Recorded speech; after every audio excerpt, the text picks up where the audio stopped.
শুধুমাত্র খেলার মাঠে যাওয়া নয়, আমরা সবাই একসাথে খেলার মাঠে আমার সঙ্গে পরিচয়, এদের সঙ্গে অনেকের হয়েছে। বারাইপুরে নয়, খেলার মাঠে।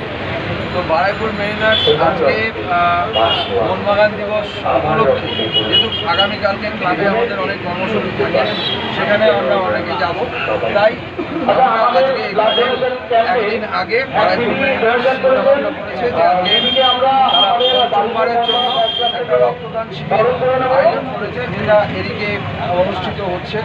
খুবই ভালো লাগছে যাদের সঙ্গে খেলার মাঠে দেখা হয়, এক জার্সিতে আমরা গ্যালারিতে বসে থাকি, তাদের সঙ্গে এরকম একটা সুন্দর কাজ, রক্তদান শিবিরের মতো একটা সুন্দর কাজ, সেই কাজের সাথে নিজেকে সামিল রাখতে পেরে খুব ভালো লাগছে।